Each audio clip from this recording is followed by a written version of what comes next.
Hey, this is Chris for jamplay.com, and welcome to another episode of Lipe's Licks. We are in part 3 of a 4-lesson series on this melody and kind of mini guitar solo that you just heard to a backing track that's available on jamplay.com as well as in a link below for you guys to kind of track along with. And in this part 3, we're going to deal with the descending kind of fast run that happens about 3/4 of the way through. So we're starting here. We just come off this bend with the whammy bar, and then we mute everything real quick and then kind of regroup, and we do this lick. I'm going to play it up to tempo twice so you can get a feel for how it sounds, and then I'll break it down for you.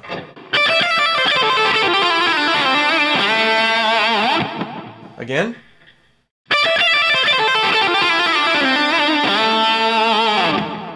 So slow sounds like this.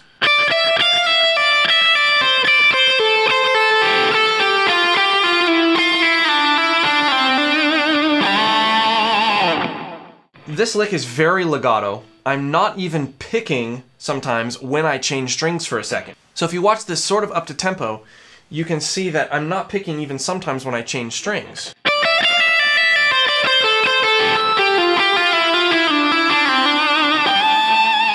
The idea is that you want this to be very legato feeling. We've just come off of a percussive kind of...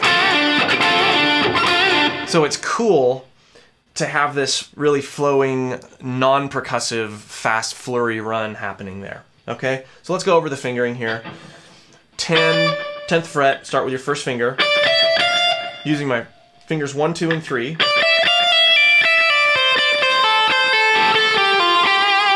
Okay? You could incorporate your pinky.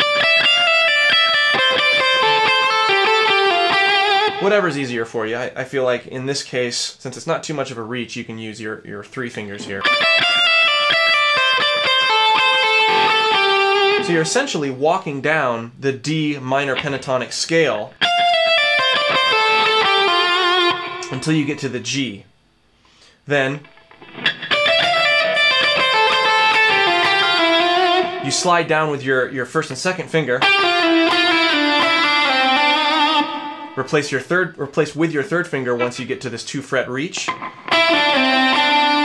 Land on the 7th fret G, and then the fun part, with your first finger on the D string, you're going to do a whole step bend.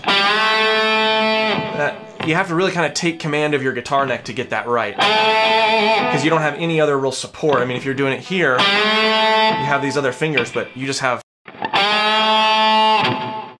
So the whole passage again.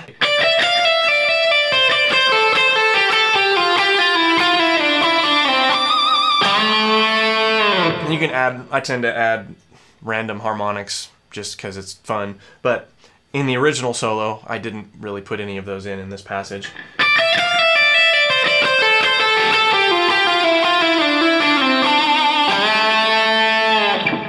It's very important with fast lines like this, and this is something that I always try to do in my solos, and I think a lot of good solos have this, and that is, I call it bracketing.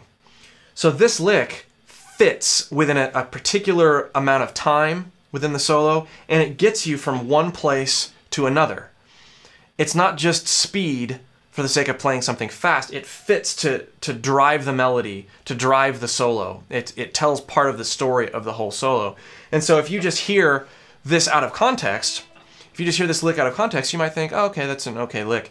But when you hear what it does, you know, we've gone from this lower melody, we've raised the melody up a little bit, an octave, and then we're doing this percussive thing, and then a bend, and we're getting higher and higher, and then we go, when we go down, it brings us to another place. And it's about kind of creating a journey within the solo. So that's why this lick works where it does. So I'm going to play this lick one more time up to tempo for you, and then we're going to go ahead and listen to it in the track.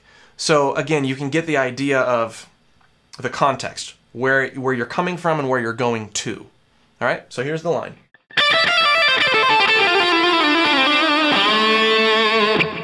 Once more.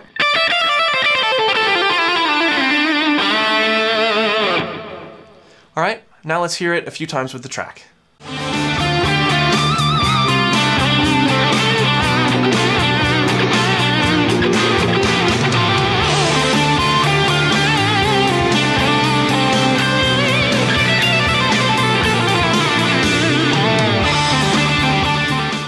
Thanks for watching another episode of Lipe's Licks. In the next lesson, we're going to cover that open string, alternate picking, ascending line, and wrap up this series on 4 licks within a solo. So I hope you're enjoying this, and we'll see you soon.